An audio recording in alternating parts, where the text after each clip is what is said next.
Shalom teman-teman sekeluarga tercintaku yang ada di luar sana. Saya memberanikan membuat video ini karena saya ingin membagikan kepada sekeluarga atau teman-teman tercinta bagaimana saya mengikuti Tuhan Yesus dengan segenap hati saya, dengan setulus hati saya. Mula-mulanya saya dilahirkan sebagai orang Kristen dari kecil.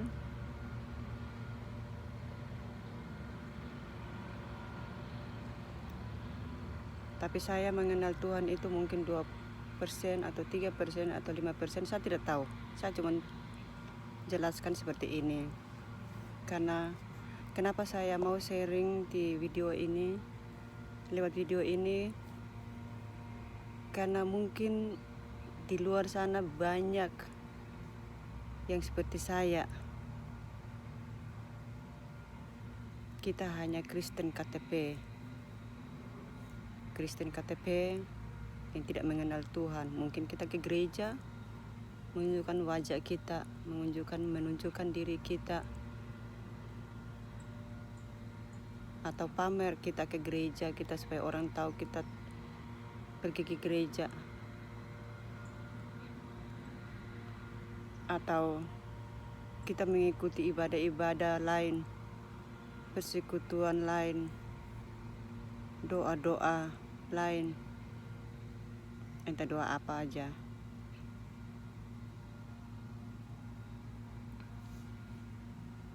Tapi apakah benar-benar hati kita ada sama Tuhan? Itu yang saya ingin sharing ke sini.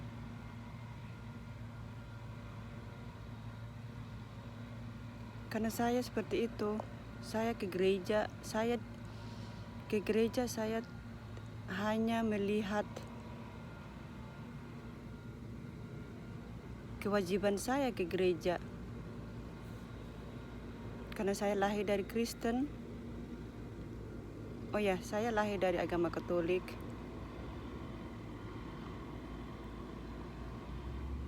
Dari kecil sampai saya menikah, saya pindah agama Protestan sampai sekarang. Tapi 2 tahun yang lalu saya mulai mendekatkan diri kepada Tuhan Yesus. Kenapa saya mulai mendekatkan diri kepada Tuhan Yesus? Karena banyak masalah-masalah yang saya lihat di dalam diri saya. Saya bukan orang berdosa yang pembunuh atau yang membuat masalah-masalah yang Tuhan tidak inginkan. Saya cuma manusia biasa yang selalu setiap hari melakukan dosa di mata Tuhan. Entah dosa apa, tapi untuk saya itu dosa.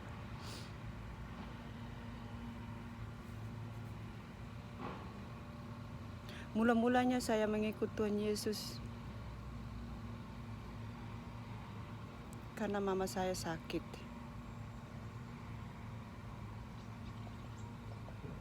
Mama saya sakit berat. Saya ada di Jerman, mama saya ada di Indonesia. Saya tidak tahu harus berbuat apa. Mama saya sakit berat. Kalau tidak salah, dibilang sudah koma, sudah tidak ada harapan, kata dokter.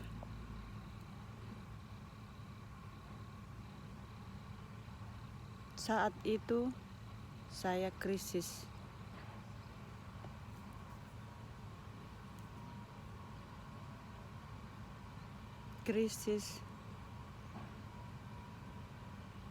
Saya tidak bisa pulang karena terlalu banyak masalah antara rumah tangga saya yang saya jalani. bersama suami saya.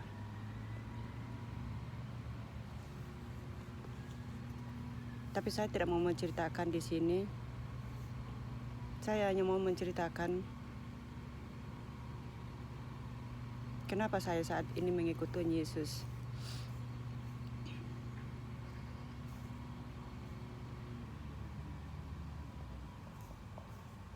Mama sakit, saya tidak tahu harus pulang. Saya tidak tahu harus bagaimana mau pulang karena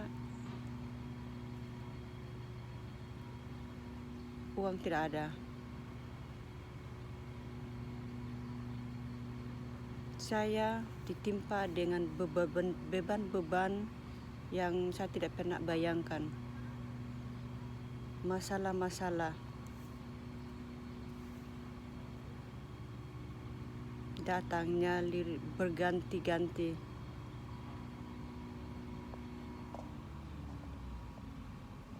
Dan saat itu mama saya sakit.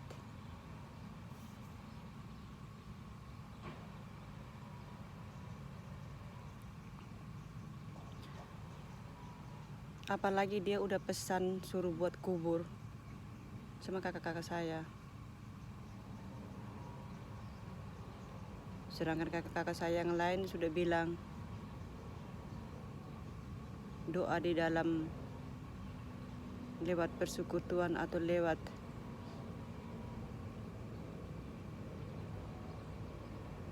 pendoa, katanya sudah lihat kuburan atau peti. Itu yang ditujukan untuk mama saya. Sedangkan saya di sini, saya berbuat apa? Untuk mau pulang pun gak mungkin. Saya ditimpa celaka. Saya ditabrak orang, mobil saya rusak. Begitupun suami, dia menabrak orang.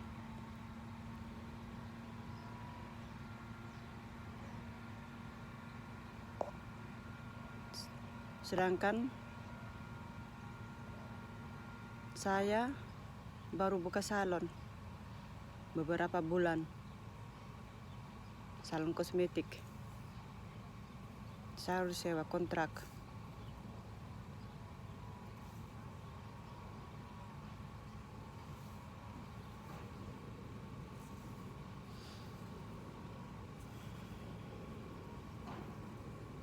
Pokoknya banyak deh.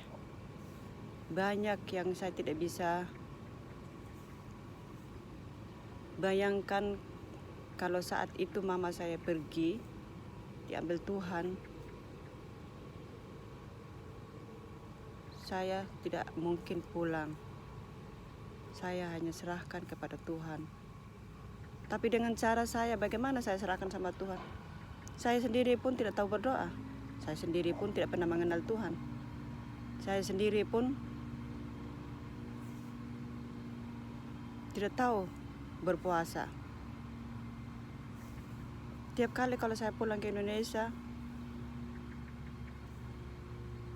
kalau keluarga saya berdoa, atau terlebih kakak saya,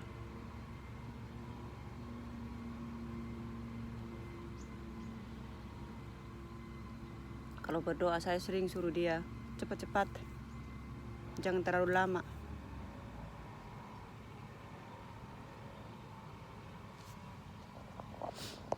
Atau kalau dia buka persekutuan di rumah, saya sering pergi keluar. Saya tidak pernah ada rasa menyembah Tuhan itu tidak ada sama sekali. Itu yang saya lihat, kesombongannya saya, angkuhnya saya, kejahatannya saya selama ini yang saya jalani.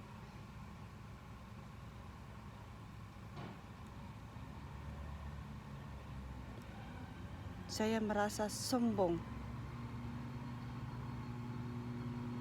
Tapi saya tidak merasa sendiri saya itu rasa sombong. Cuman orang lain yang lihat mungkin saya sombong, tapi saya sendiri tidak merasa itu sombong. Saya melakukan kewajiban saya sebagai manusia, sebagai orang yang hidup di dunia. Yang penting saya sehat, saya bisa jalani hidup. Itu aja yang saya pikirkan. Masalah datang itu sudah barang biasa untuk pribadi saya.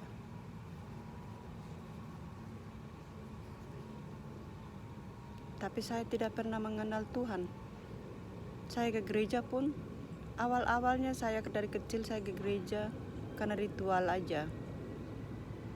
Ritual mungkin ya karena dilahirkan sebagai orang Kristen, lihat keluarga saya ke gereja, saya ikut ke gereja. Ada sekolah minggu saya ikut. Ada kegiatan gereja mulai semenjak saya hari demi hari saya besar, ada kegiatan saya ikut. Saya pernah baca Injil di altar.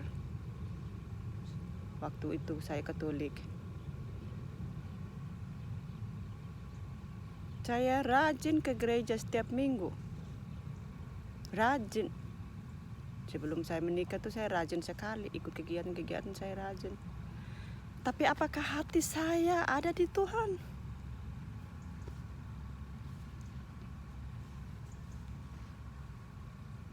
Sama sekali tidak, saudaraku, teman-temanku.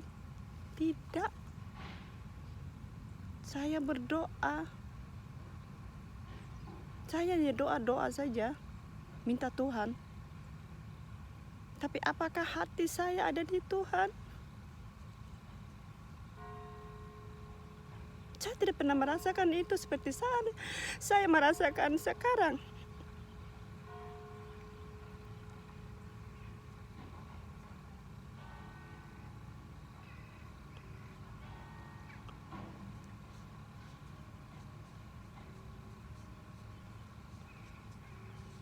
Kenapa saya beranikan diri untuk sharing ke video ini? Karena saya ingin teman-teman di luar sana yang seperti saya orang Kristen, mungkin ada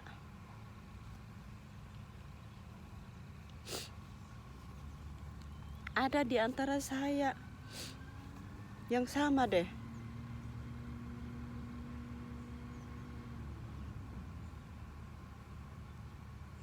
Betapa bahagianya saya sekarang mengenal Tuhan Yesus. Betapa mulianya saya, betapa bangganya saya, betapa senangnya saya saat ini. Semuanya itu saya lupakan deh. Saya lupakan apapun yang saya lalui, saya sudah lupakan. Tapi kebahagiaan saya saat ini bersama Tuhan Yesus, segala-galanya saya lupakan. Mulai dengan materi. Dulu selalu saya persulitkan uang. Sekarang itu uang sudah tidak ada guna bagi saya.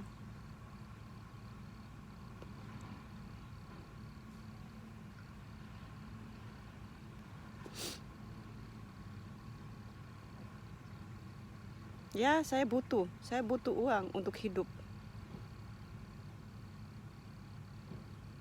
Tapi tidak seperti dulu.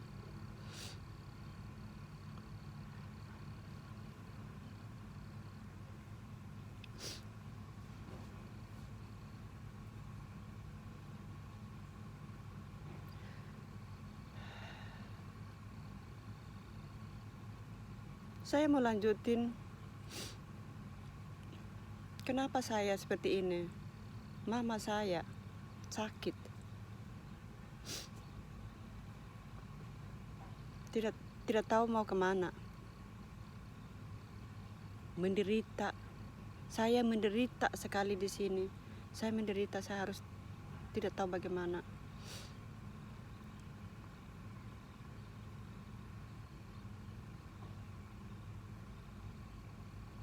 Mama saya muntah darah, saudara, teman-teman, muntah darah.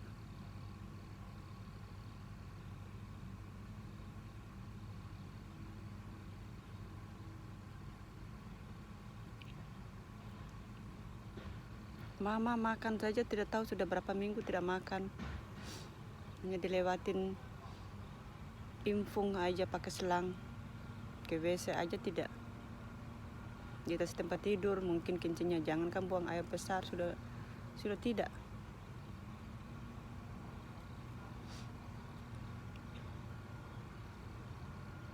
Tapi saya di sini bingung. Saya tidak tahu kemana.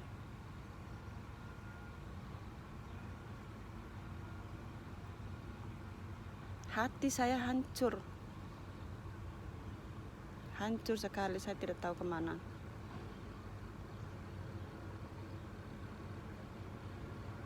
Tapi saya waktu saat itu mama saya sakit, saya beranikan diri. Saya berdoa untuk mama saya beranikan diri. Karena kakak saya bilang suruh saya puasa. Tapi saya tidak pernah mengenal itu puasa yang bagaimana. Saya ikut puasa. Saya puasa untuk mama saya. Selama 5 hari saya mulai beranikan diri puasa. Saya tidak makan, tidak minum. Selama 5 hari. Makannya cuma malam. Seharian saya tidak makan.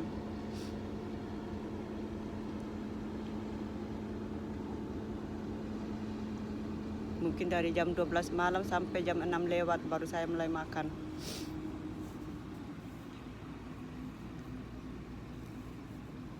Itu selama 5 hari. Tapi setelah saya selesai puasa, loh kok mama saya tidak bisa bicara lagi.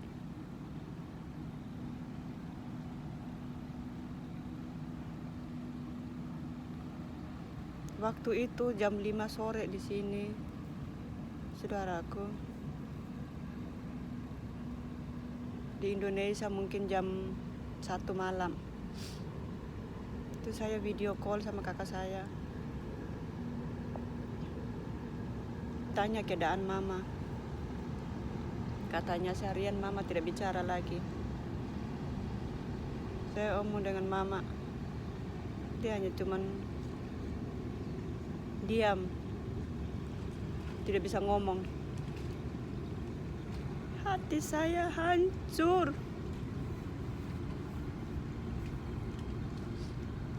Hancur sekali.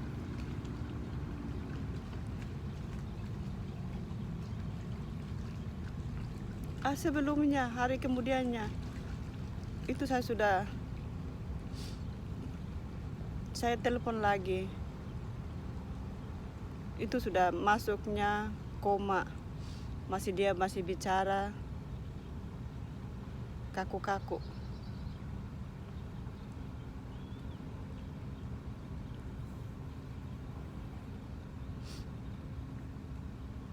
Saya panggil anak-anak saya karena saya sudah tidak tahu. Mungkin bisa jadi setiap saat dia pergi, setiap menit. Saya panggil anak-anak saya. Sini. Ngomong sama nenek. Mereka ikut nangis. Nenek bangun. Nenek jangan pergi. Bangun nenek. Belum lagi anak saya yang kedua. Dia cari di Google. Ngomong dengan nenek bahasa Indonesia. Bangun nenek. Jangan pergi dulu. Kita masih ingin lihat nenek. Itu dia ngomong dalam telepon sama nenek. Video.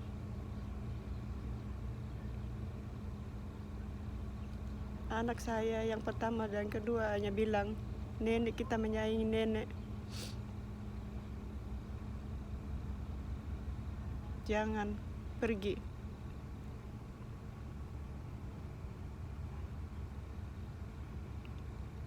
Keesokan harinya saya telepon lagi. Malah mama tidak bisa ngomong. Wah, hati saya hancur, saudaraku. Tidak bisa ngomong.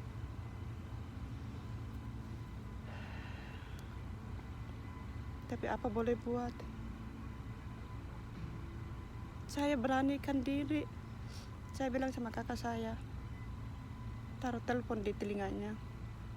Padahal saya tidak pernah berdoa untuk orang. Cara berdoa yang bagaimana saya tidak tahu.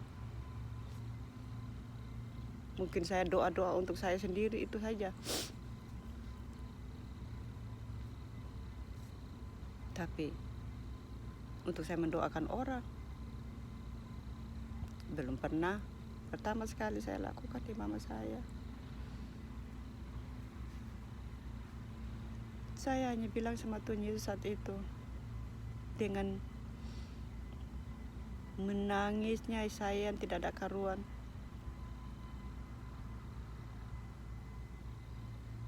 Saya serahkan semuanya. Saya kasih tahu semua apa keluhan saya.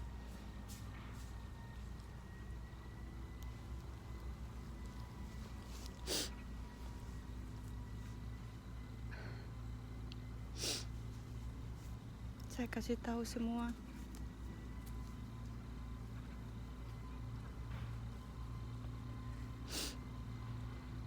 Saya cuma bilang, setelah saya kasih tahu semua, saya cuma bilang, saya tidak bisa pulang. Kalau memang engkau ambil mamaku, ambil dah. Saya tidak bisa pulang, saya bilang gitu.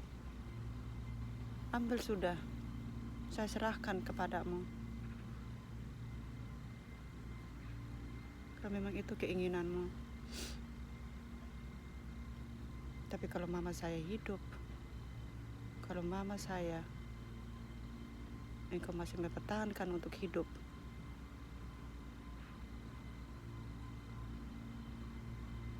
betapa bahagianya saya, anak yang bahagia di dunia. Itu saya ngomong sama Tuhan Yesus seperti itu.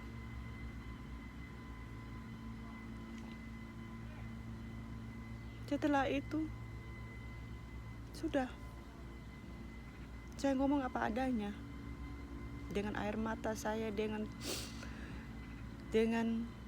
kesedihannya saya waktu itu saya ngomong. Setelah itu saya ngomong sama mama saya, mama, sudah, kalau mama pergi dah. Tapi dengan alasan saya tidak datang.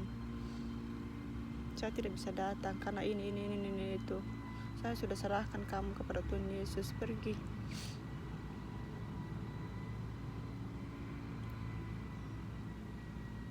Terus saya bilang itu, amin.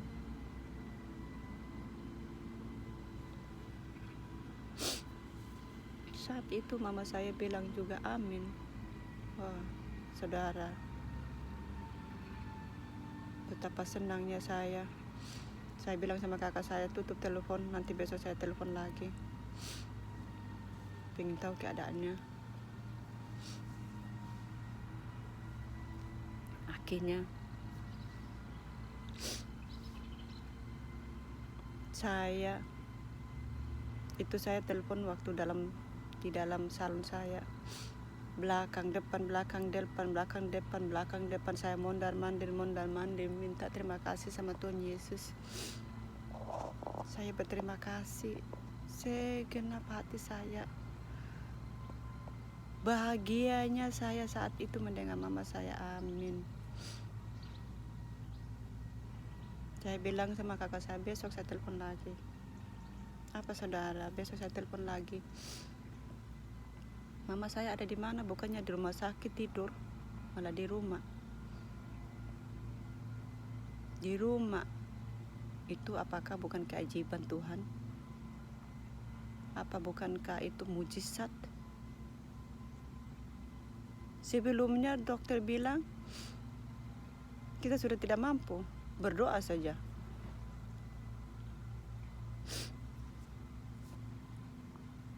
Loh, kok bisa? Tiba-tiba disuruh pulang, dia sudah tidak ada penyakit lagi.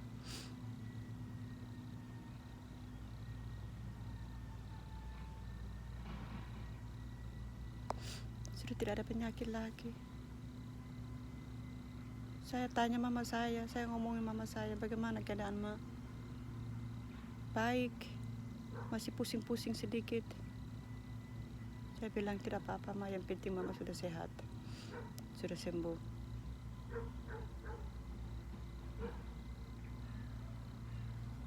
Mulai dari situ saudaraku, baru saya mulai Tuhan itu ada.